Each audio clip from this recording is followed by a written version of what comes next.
तेलंगाना के कोत्तागुड़म कस्बे की एक अदालत ने हफ्ते के रोज TRS के MLA वन्नामा वेंकटेश्वर राव के बेटे वन्नामा राघवेंद्र राव को एक ताजर, उसकी बीवी और उनकी दो बेटियों की खुदकुशी से मुताल्लिक केस में 14 दिन के लिए अदालती तहवील में भेज दिया है।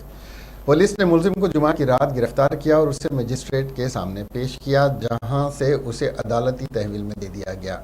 मुलजिम को बाद में भद्राचलम सब जेल मुंतकिल कर दिया गया। पुलिस ने कहा कि राघवेंद्र, जो गुज़िश्ता 5 दिनों से गिरफ्तारी से बच रहा था, आखिरकार जुमा की रात भद्राद्री कोत्तागुड़म जिले के मंडलापल्ली गांव के करीब से पकड़ा गया। उसे पालवन चलाया गया, जहां पुलिस ने उससे पूछताछ की। Assistant superintendent of police Rohit Raj ने कहा कि राघवेंद्र के खिलाफ ताज़ीरात हिंद IPC की मुख्तलिफ दफात के तहत कत्ल की कोशिश और कत्ल के लिए उकसाने का मुकदमा दर्ज किया गया है।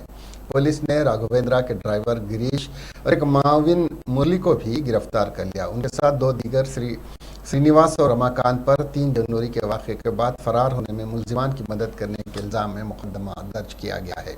पुलिस ने बताया कि पूछताछ के दौरान राघवेंद्र ने ताजिर को हिरासत करने का इतराफ़ किया।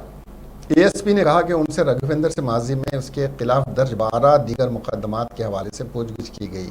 उनमें कत्ल की कोशिश, खुदकशी के लिए उकसाने और हमले के मुकदमात शामिल हैं। हालांकि ऐसी इत्तलात थी कि राघवेंद्र, जो हुक्मरान तेलंगाना राष्ट्र समिति के कोत्तागुड़म से MLA के बेटे हैं, को 2 दिन कबल गिरफ्तार किया गया था। पुलिस ने उसकी तरदीद की। M नागराम कृष्णा 45 साल, उनकी बीवी श्री लक्ष्मी 20 साल और उनकी बेटी साहत्या 12 साल की मौत हो गई, जबकि एक और बेटी उस वक्त जख्मी हो गई जब उन्होंने 3 जनवरी को पालवंचा में अपने घर में खुदकशी के माहिदे के तहत खुद को आग लगा दी थी। साहत्या की जुड़वा बहन साहत्या 5 जनवरी को मुकामी अस्पताल में इलाज के दौरान जख्मों की ताब न लाते हुए चल बसी। ताजिर ने खुदकशी से पहले अपने मोबाइल पर रिकॉर्ड की गई वीडियो में इल्ज़ाम लगाया कि राघवेंद्र ने उससे अपनी बीवी को हैदराबाद लाने को कहा था। उन्होंने कहा कि राघवेंद्र ने अपनी जिस्मानी ख्वाहिश को पूरा करने के लिए अपनी सियासी और पैसे की ताकत का इस्तेमाल करने की कोशिश की। पुलिस ने रामकृष्णा का खुदकशी नोट भी बरामद किया,